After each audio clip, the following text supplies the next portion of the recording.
Olá, amigos, sejam todos muito bem-vindos a este espaço virtual do Centro Espírita Irmã Rosa, aqui no YouTube. Meu nome é Cláudia Matos e eu sou colaboradora da casa. Nesse mês, as nossas exposições terão como tema Eu vim para que tenham vida e a tenham em abundância. Palavras de Jesus que estão em João, capítulo 10, versículo 10.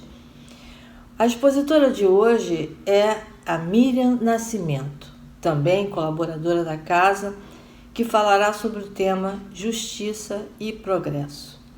Mas antes, nós vamos ler uma página e fazer uma prece para a nossa harmonização. A página de hoje é do livro Palavras de Vida Eterna, de Chico Xavier, pelo Espírito Emmanuel. A mensagem número 74, Nossa Cruz. Se alguém quiser vir após mim, negue-se a si mesmo, tome a sua cruz e siga-me. Palavras de Jesus que estão em Marcos, capítulo 8, versículo 34. Ninguém se queixe inutilmente. A dor é processo. A perfeição é fim. Assim sendo, caminheiros da evolução ou da redenção têm cada qual a sua cruz. Esse almeja, aquele deve. E para realizar ou ressarcir, a vida pede preço.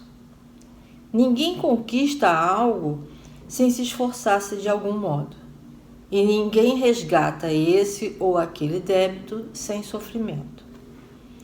Enquanto a criatura não adquire consciência da própria responsabilidade, movimenta-se no mundo a feição de semi-racional, amontoando problemas sobre a própria cabeça.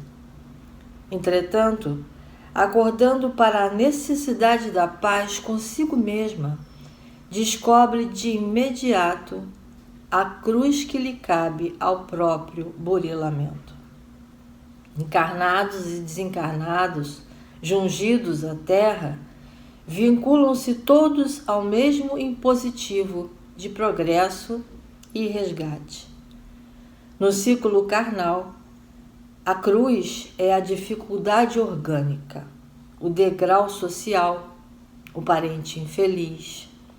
No plano espiritual, é a vergonha do defeito íntimo não vencido,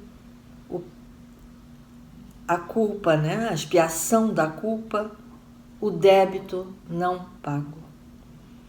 Tenhamos, pois, a coragem precisa de seguir o Senhor em nosso anseio de ressurreição e vitória.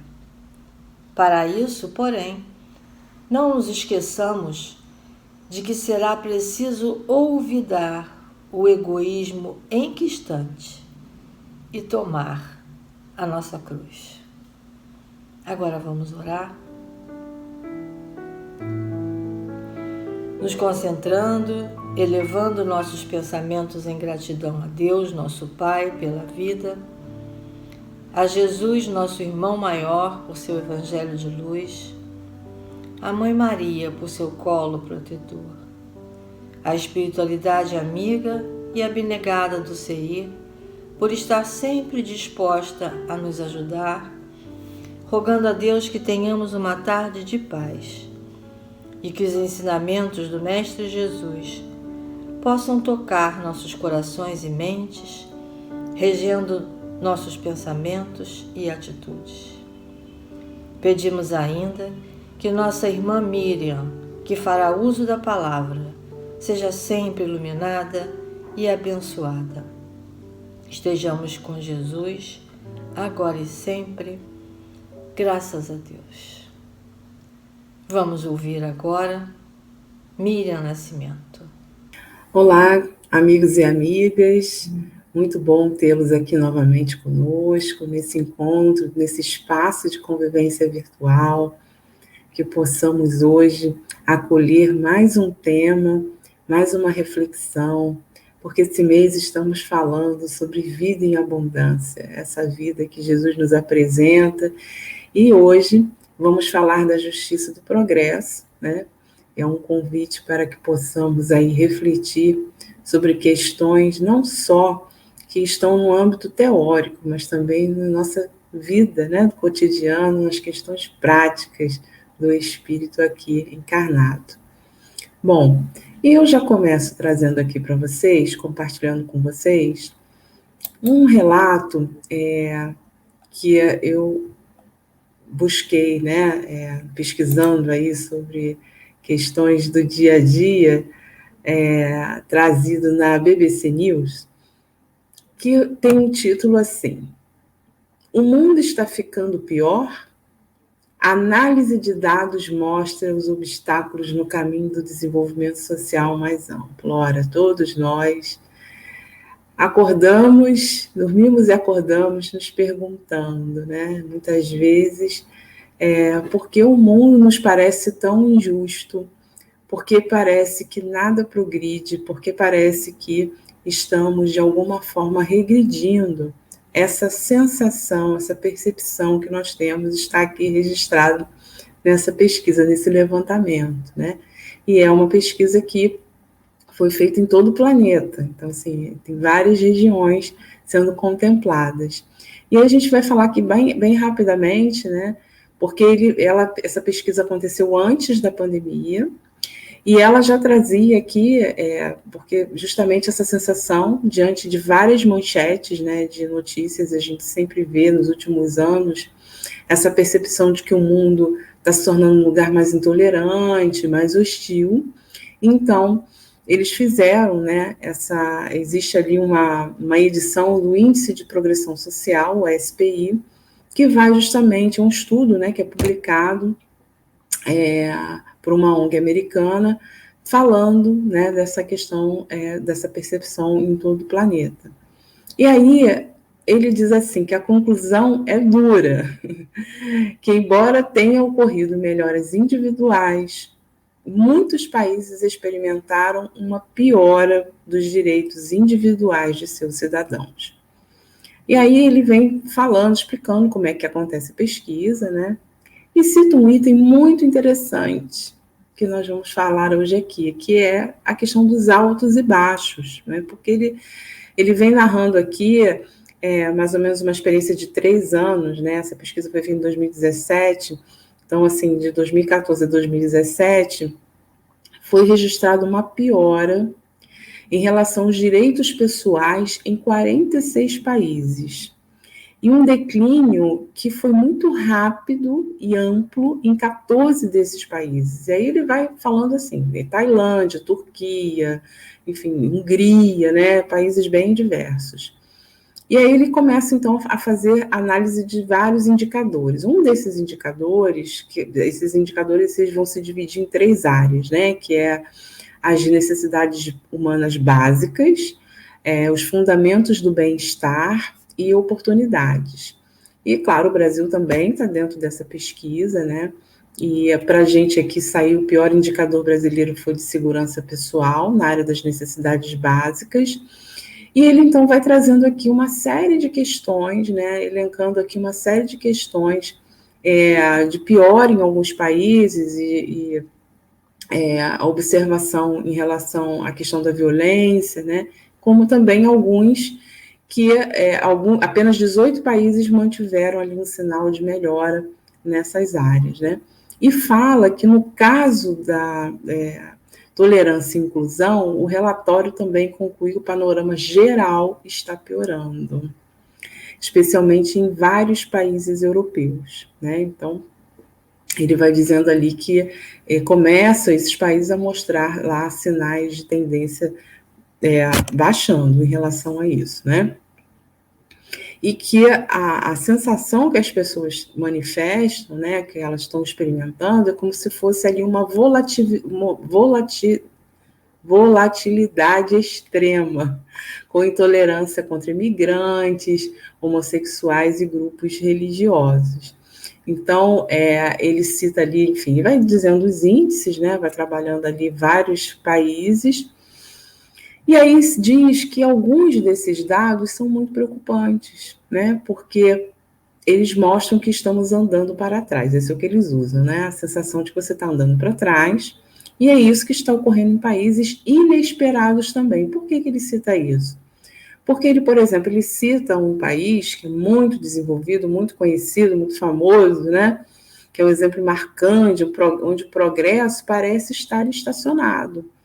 Então, os dados mostram, né, mostram claramente que nos últimos 3 anos, esse país tem tido resultados muito baixos do esperado em termos de avanço social em geral, em especial na redução de intolerância e inclusão. Aí ele diz assim que os cidadãos devem sentir que o país não tem suprido o necessário, embora não esteja indo mal em termos de PIB, né? Então, a questão econômica, a questão de estrutura econômica, enfim, do desenvolvimento, as tecnologias, a força bélica, isso tudo são algumas prioridades, né, que vão aparecendo, mas essa questão realmente das necessidades não estão sendo supridas. E aí ele faz ali, enfim, continua várias análises, mas traz uma notícia boa, tá, gente? Ele fala lá no final que nem tudo é ruim, né? Que o SPI também ressalta algumas tendências animadoras. Para começar, né, o fato de que, apesar dos obstáculos e quedas, o mundo como um todo está progredindo, né? O número de usuários de internet, ele vai falando aqui de algumas conquistas, do avanço, do acesso ao estudo, né? Por maior número de pessoas, de comunicação, enfim, apesar de que muitos dos índices, por exemplo, ele diz assim, o mundo não alcança um nível de progresso social de acordo com a riqueza. Ele vai falando aqui necessidades básicas, a questão da nutrição, da atenção médica básica, da ação e saneamento básico, do abrigo, a segurança pessoal, bem-estar, né, as oportunidades, os direitos pessoais, a liberdade individual de escolha, tolerância e inclusão, enfim. São vários itens, né, avaliados e que nessa pontuação global ele diz que, de forma geral, né, a pontuação aumentou. Então, em relação ao ano anterior, a gente cresceu um pouquinho, mas cresceu. Então, ele diz, essa pontuação é melhor desde que começamos a acompanhar o acesso ao conhecimento básico, dados médicos de nutrição. Mas há recursos para fazer muito melhor, né? Então, ele diz assim que existem fatos positivos, né, realmente, mas, e algum progresso acontecendo, então é um fato, existe um progresso acontecendo, mas os fatos negativos, eles estão afetando o progresso geral, né? Então, ele faz até um contexto ali que diz que se o mundo tivesse 100 habitantes, 11 estariam desnutridos, 14 não teriam acesso a banheiro, 82 teriam eletricidade, 86 poderiam ler e escrever, 65 teriam celulares, enfim, né? Eles vão ali elencando algumas questões. Então, por que a gente trouxe isso? Porque um dado que, apesar de não ser tão recente, ele nos faz pensar. Esse sentimento de desânimo, de muitas vezes de desespero, né? E até mesmo de raiva que a gente tem pelas questões que acontecem, por questões de injustiça, por essa sensação de que nada avança, é preciso que nos traz uma realidade que precisa ser pensada. Kardec traz esse elemento no Livro dos Espíritos, né? Quando ele vai falar lá nas leis morais, ele vai tratar da lei do progresso, ele vai tratar da lei de justiça, amor e caridade. Então, ele vai mostrar que isso é uma questão da humanidade. E aí, nesse momento, então, a gente pede um auxílio, né, no dia de hoje, para falar de um texto, né, uma passagem que nos coube hoje da Justiça e Progresso, que está no livro Porquê da Vida, esse livro escrito por Leon Denis. É um livro onde Leon Denis ele vai falar sobre a vida, sobre a importância da vida, mas ele não vai simplesmente falar como é bom viver, né? Como é bom a importância de valorizar a vida, o porquê de estarmos aqui. Qual o sentido da vida? Ele vai nos fazer pensar, ele convida a gente a pensar, usar a nossa liberdade de pensamento, usar o nosso raciocínio, né, para que a gente entenda as questões, porque essa é a proposta da doutrina espírita. Então, ele faz aqui, nesse texto, ele traz um olhar com alguns aspectos básicos da doutrina espírita, né, as referências básicas, os princípios básicos da doutrina espírita. E ele já começa, então, contextualizando esse texto, falando da lei superior do universo, que é o progresso incessante. Então, ele já mostra, já traz essa lei natural, né, do progresso, e ele diz que esse progresso, ele começa lá no estado natural, como o Livro dos Espíritos traz para nós, né, a gente começa no estado natural, mas que nós não vamos pertencer, isso é um estado transitório, e que nós vamos progredir de forma incessante, né, são através das transformações inumeráveis, nos aproximamos dele, de Deus, né? Somos perfectíveis, estamos com essa disponibilidade para nós, com esse germe, como ele vai dizer, né? Que temos esse germe preparado, o germe de todas as faculdades, de todas as potências, competindo-nos, portanto, o dever de fazê-las frutificar pelo nosso esforço e trabalho. Né? Então, temos esse germe, isso é um fato, né, que todos nós iremos progredir. Tanto que a gente pergunta o que nós estamos fazendo aqui, evoluindo, mas é preciso que a gente entenda o que é realmente esse progresso, né? Como ele realmente funciona. Porque o progresso vai permear o progresso material, o progresso intelectual, né, e o progresso moral. Kardec vai abordar esse tema na Lei do Progresso, né? Ele vai falar desse tema, trazendo justamente esse questionamento. Né? Primeiro, ele identifica qual é essa diferença desse estado de natureza da lei natural. Então, a lei, ele diz que o estado da natureza é a infância da humanidade, né? E o ponto de partida do desenvolvimento intelectual e moral, e que sendo perfectível e trazendo em si o germe do seu aperfeiçoamento, o homem não foi destinado a viver perpetuamente no estado da natureza, né? Como não foi a de viver eternamente na infância. Então, que aquele estado é transitório para o homem e que dele sai por virtude do progresso da civilização. Que a lei natural, ao contrário, rege a humanidade inteira e o homem se melhora à medida que melhor a compreende e pratica. Né? Então, depois ele vai desenvolvendo aqui a questão da marcha do progresso, falando, né, do esforço que o homem também faz, o homem que se desenvolve por si mesmo, naturalmente, mas que a condição, por exemplo, do nosso planeta nos estimula ao progresso. A questão da qualidade de vida, a necessidade da sobrevivência, a necessidade de viver melhor, né, fez com que o homem progredisse ao longo do tempo.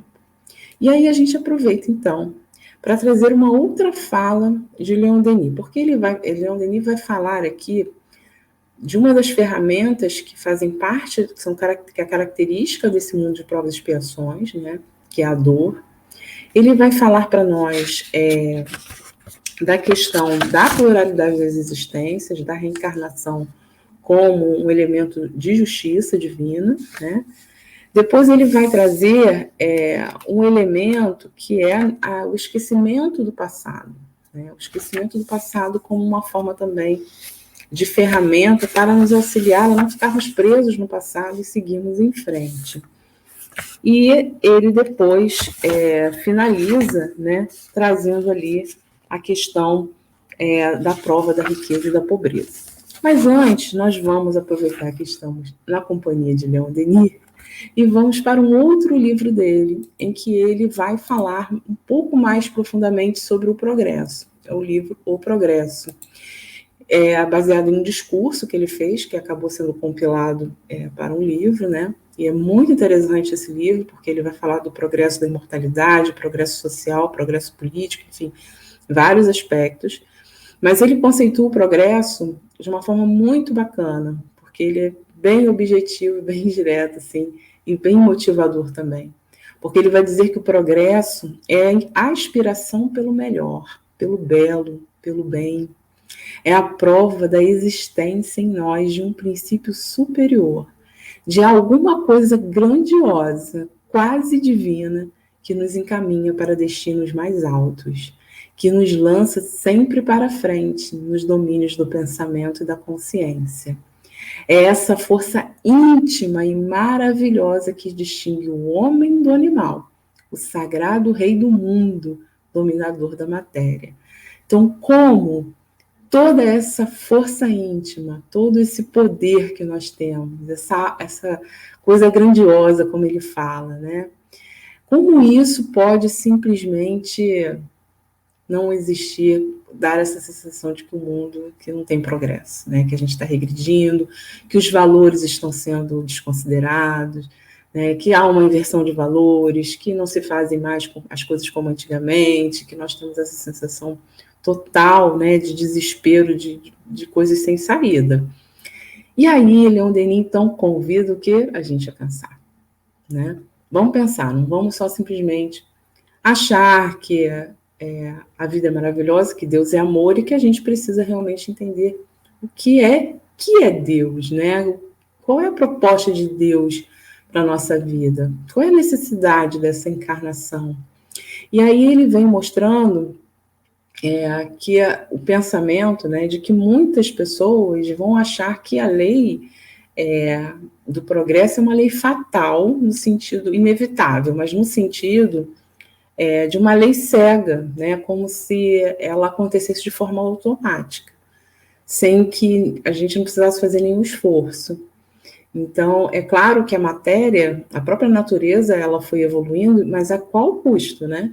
Quando a gente vê lá a formação do planeta, até o momento que ele se encontra habitável para o homem começar as suas primeiras encarnações, tiveram grandes transformações. Houve ali um movimento muito grande de muitas revoluções do globo, né, para que aquilo acontecesse. Então, as coisas não são simplesmente automáticas, é nesse sentido que ele vai falar, que o homem, dizem, progride em virtude da mesma força que faz uma semente, lançada em um terreno favorável, transforma-se em um carvalho. Mas ele diz assim, que ele gosta de considerar que temos que respeitar a lei de liberdade, nós temos o livre-arbítrio, né? Então nós temos também a oportunidade de fazermos escolhas dentro desse processo evolutivo. Ele diz, progredir é sua missão na Terra, é o seu maior dever, e aí é que está a fonte da sua grandeza, do seu poder. Porém, antes de tudo, o homem é livre e responsável por seus atos. Então muitas vezes nós vamos imaginar assim que o poder do progresso, né, ele vem movido por forças externas de forma exclusiva. Então, espíritos mais evoluídos vão reencarnar na Terra nesse momento de mudança. Ora, a Terra sempre esteve em transição, né? E em alguns momentos a transição era um pouco mais pungente, porque ela revoluciona e é um pouco mais ampliada, e ela nos desperta a consciência de uma forma mais pungente, mas espíritos que virão e que trarão mudanças, como se só a eles fosse designada essa missão, né? Todos nós fazemos parte desse processo do progresso. Todos somos construtores, né, desse mundo melhor. Então, a mudança interior é sempre muito importante, claro, essa percepção, né? A mudança coletiva, isso gera uma mudança coletiva, a mudança de hábitos, né? A gente viu aí na pandemia a necessidade da mudança de hábitos. Enquanto não mudarmos os nossos hábitos, quando estivermos resistentes a essa mudança de hábitos, vamos ter sempre o retorno de mazelas que, na verdade, poderiam ser evitáveis ou um pouco mais amenizadas, né? Mas enquanto ficarmos resistindo a isso, achando que tudo se resolve ao acaso, que o progresso vai vir de alguma forma por milagre, né? Vai ficar difícil. Então, por isso que Leon Denis, ele chama atenção para o uso da liberdade, né? Que nós temos essa condição realmente de usar de forma a nossa inteligência, ela é desenvolvida justamente pela necessidade que o progresso convida, né? Então a gente usa a inteligência para que a gente possa trazer ali um desenvolvimento, né? Olha a vacina, tantas outras questões, né, em todos os campos da humanidade vieram através desse exercício da inteligência. Porém, Kardec, quando ele vai falar do progresso, né, ele vai perguntar em relação à questão do progresso moral, acompanhar sempre o progresso intelectual, os espíritos vão dizer que um decorre do outro, que nem sempre eles estão muito juntos, né, marcham em conjunto, mas que o progresso intelectual ele pode ajudar no progresso moral, porque a gente pode se fazer compreender melhor o que é o bem e o mal. O homem pode, então, escolher, olha aí, o livre-arbítrio, né? O desenvolvimento do livre-arbítrio acompanha o da inteligência e aumenta a responsabilidade dos atos. Então, Leon Denis, inclusive, traz, né, um exemplo aqui da história, que nos faz lembrar lá as grandes fases do progresso, as marés altas e baixas da Grécia, né, quando ele diz de Roma, a reforma, a revolução. Por quê?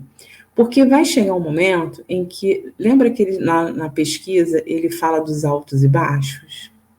Essa sensação de que a gente vai, que avançou, que recuou, né? Então não é uma coisa linear. O progresso ele tem realmente esses altos e baixos, porque muitas vezes nós vamos aprender, né, verificar, olha, isso aqui realmente é a forma como a gente deve agir. A gente deve usar a máscara, a gente deve usar, mas em algum momento a gente vai ser levado, por mais que sejamos, filosofemos a nível de conhecimento, como que somos imortais, que somos espíritos numa experiência terrena, ainda temos pensamentos materialistas. Não podemos não ser materialistas, mas temos pensamentos e vivemos rotinas sufocantes, que são materialistas, né? E a questão do excesso de estímulos, do tempo, do automatismo, nos fazem muitas vezes a gente não consegue transcender muito bem essa questão. Então ele vai dizer que muitas vezes vai acontecer esses altos e baixos, né? Aí ele cita assim, que o progresso é como o oceano, tem seus fluxos e seus refluxos, suas marés altas e baixas, as quais abrangem períodos e às vezes seculares. Então, às vezes a gente vai olhar muito de perto, a gente não vai ver o progresso, mas quando a gente olha o contexto, né, da humanidade, quanta coisa a gente já progrediu, tanto no âmbito material e intelectual, como no âmbito moral. Mas, aí ele diz, as suas ondas incontáveis assaltam as rochas e os escolhos, revirando-os e depois se estendem sobre imensas superfícies, onde jamais haviam penetrado. Logo recuam, afastam-se e, em seu movimento oposto, deixam descobertas várias praias. Todavia, retornando um dia mais formidáveis, invadindo novos espaços e conquistando novos terrenos. Aí ele cita, a história nos faz lembrar essas grandes fases do progresso. As marés altas são a Grécia e a Roma, a Reforma, a Revolução. Os refluxos terríveis e as marés baixas são a invasão dos bárbaros, a tenebrosa Idade Média, os impérios cheios de sombra e corrupção que precederam a aurora de 1789, né? Então, na hora em que estamos, uma nova ascensão se prepara para um novo povo, a onda sobre agiganta-se a olhos vistos, né? Então, em algum momento, a gente vai conseguir enxergar. Então, ele diz assim, que possa ela levar-se bem alto e varrer diante de si todos os fantasmas do passado, preconceito, ignorância, fanatismo, né? Que ainda se opõem à sua passagem. São elementos, como disse a pesquisa lá, né, da ONG americana, em que, por mais que haja um progresso, e essas questões que estão muito vinculadas ao egoísmo e orgulho, elas vão influenciar na questão do livre-arbítrio, né? A gente vai usar o nosso livre-arbítrio baseado nas nossas paixões. Então, muitas vezes, nós vamos ter dificuldade de debater sobre problemas e vamos falar de pessoas, e os problemas vão ficar solitários. E aí, nesse sentido, a gente traz a questão da justiça, né? Porque a justiça, que Kardec também fala, ele vai falar aqui da justiça, a reencarnação como uma forma de justiça, o bom uso, né, da prova da riqueza e da pobreza, porque são elementos que podem tanto nos elevar como também nos causar desequilíbrio, nos fazer sucumbir, né? A prova da riqueza como algo que nos afasta da realidade muitas vezes e nos leva a uma ilusão, nos leva a um isolamento, né? A uma falta de percepção da realidade do espírito, das suas necessidades, mas que bem utilizada pode ser também de bom proveito, assim como a prova da pobreza, ou de uma restrição menor, né?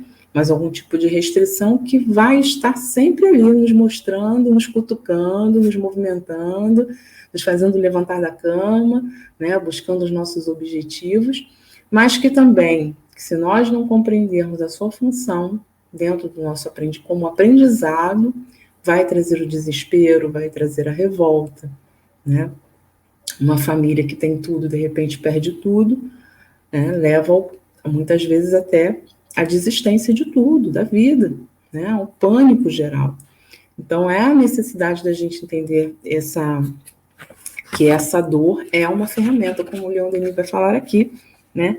A dor, da mesma forma, se revela aqui em toda a sua grandeza, a necessidade da dor, sua utilidade para o adiantamento dos seres. Cada globo que rola pelo espaço é um vasto laboratório onde a substância espiritual é incessantemente trabalhada, né? Então, ele traz esses aspectos da reencarnação, a questão da justiça, né? Das aflições, as aflições como uma forma também da gente entender, lá no capítulo 5 do Evangelho, o fato da resignação, a importância da gente trabalhar a questão da resignação, da concentração, da prece como um elemento neutralizador ali, de fazer o ajuste no equilíbrio. E ele fala do esquecimento do passado como um elemento também, que Kardec vai trazer isso lá no Evangelho, né? De proteção, porque para que a gente não viva o passado. Muitas pessoas vão questionar, mas, poxa, se eu soubesse o que eu fiz, né, no passado, eu poderia fazer diferente agora. Mas Deus, na sua sabedoria, né, nos protege nesse sentido, porque justamente sabe das nossas dificuldades, né, em lidar com essas questões. Então, quando a gente traz a questão da justiça, para a gente finalizar aqui a nossa reflexão de hoje, quando a gente traz isso para o nosso dia a dia, a gente fica pensando, né? Sabemos que Deus é soberanamente justo e bom. Kardec vai trazer lá na Lei de Justiça, Amor e Caridade esse sentimento de justiça que nós trazemos, né? Porque os Espíritos falam, está de tal modo na natureza que vos revoltais à simples ideia de uma injustiça. Então, a justiça, ela é uma coisa inerente, esse sentimento de desejo de justiça. Mas nós, ainda porque não compreendemos, porque estamos envolvidos pelas paixões, muitas vezes nos deixamos levar por um sentimento, né, que acaba trazendo ódio, revolta, e tudo aquilo que a pesquisa traz da intolerância, né, do desrespeito. Não conseguimos enxergar, nos entendemos como filhos de Deus, mas não enxergamos o outro como irmão. E há essa luta, essa medida de forças o tempo inteiro. Mas não conseguimos nos unir para solucionar os problemas. E aí a gente fala assim, caramba, mas como que a gente pode realmente progredir nesse sentido? Então eu compartilho com vocês aqui para a gente finalizar o nosso pensamento. Um projeto que é muito bacana, se chama Justiça Restaurativa, já está aqui há 2 décadas, né? E mais de 2 décadas, uns 10 anos no Brasil, uns 30 anos na Europa, nos Estados Unidos, que é a Justiça Restaurativa, que vem justamente fazer essa proposta. Ao invés de a gente investir na punição, né, na degradação do homem, quando ele comete uma infração e você alimenta o ódio e a segregação daquele ser humano, a gente faz com que esse momento da infração, né, ela possa ser vista por um diálogo. Então, a vítima, ela é representada, ela é respeitada, ela é acolhida, e, ao mesmo tempo, aquele infrator, aquela pessoa que cometeu a infração, ela é responsabilizada, mas há ali um acordo. Então, existem inúmeros casos, né, que mostram que esses acordos que são mediados, eles evitam com que não só as pessoas possam resolver as coisas de outra forma, né, mas principalmente em que a gente trabalhe também a questão dessa justiça mais próxima à justiça divina, que é a que não nos exime da responsabilidade, mas também que não alimenta o ódio, a raiva, né, porque realmente nós não precisamos levar isso na nossa bagagem. Então, eu deixo aqui para vocês esse momento, né, de reflexão,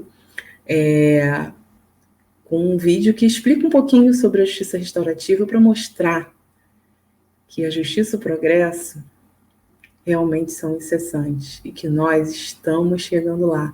Porque hoje, durante essa pandemia, né, com esse momento todo, de fato, aprendemos muito. De fato, estamos sendo convidados a um novo olhar, um olhar de esperança, de paz, de harmonia, onde a gente se encontra do outro lado do rio. Porque eu estou de um lado, você está do outro.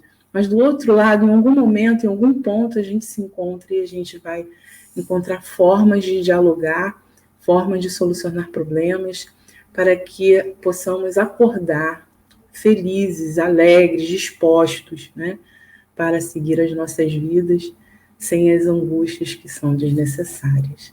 Então, vamos lá e depois a gente volta para a nossa prece de encerramento. As práticas restaurativas têm sua origem na justiça restaurativa, carinhosamente conhecida como JR, e estão fundamentadas na corresponsabilidade, no empoderamento, na confidencialidade, no respeito, na honestidade, na voluntariedade, no diálogo, na solidariedade e no compromisso. Tendo como base os princípios e valores da JR, para além do âmbito criminal, uma forma muito potente de se viver as práticas restaurativas é através dos círculos de construção de paz. E aí, como é isso? Qual é o pulo do gato? Conexão. Os processos circulares se realizam através de encontros onde as pessoas se conectam através da contação de histórias. A mágica que acontece nesse processo se chama conexão. Assim, nas histórias do outro, reconhecemos que as nossas necessidades estão ali também. Descobrimos que as nossas necessidades são compartilhadas e podemos reconhecer que estamos todos profundamente conectados por nossa humanidade. Então, não tem segredo, é conexão. E aonde e com quem podem ser usadas as práticas restaurativas? Elas podem ser usadas no âmbito escolar, familiar, comunitário, em âmbito organizacional, inclusive em empresas. As práticas restaurativas podem ser usadas com qualquer pessoa ou grupo, inclusive ligados a espaços não governamentais ou ligados à política pública. O que todos esses espaços têm em comum? Pessoas. As pessoas e as suas necessidades, sentimentos, sonhos, planos, frustrações, cultura, pessoas e as suas histórias. São as histórias de todos nós que possibilitam uma conexão muito profunda com o ser humano. Ser humanidade.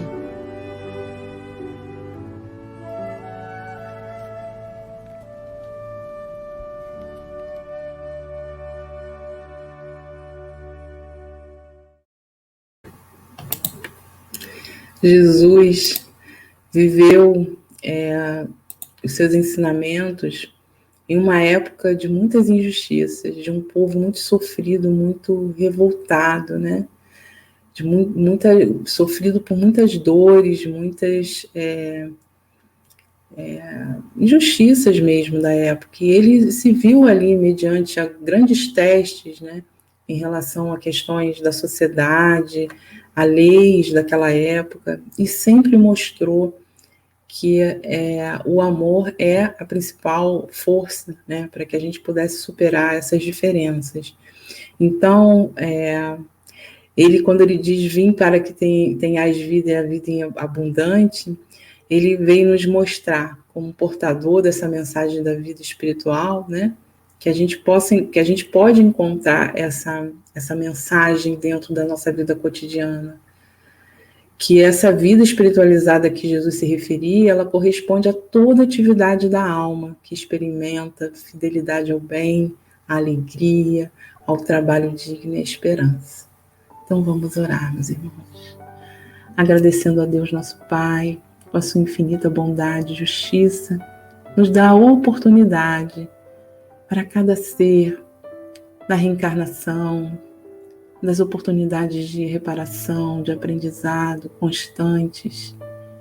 E aqui, Senhor, nos juntamos a Ti nesta oração para solicitar a fluidificação das águas, para que essas vibrações amorosas possam adentrar a cada lar, renovando os nossos pensamentos, sentimentos, de esperança, de paz, de solidariedade, para o nosso mundo possa se tornar a Tua seara de amor.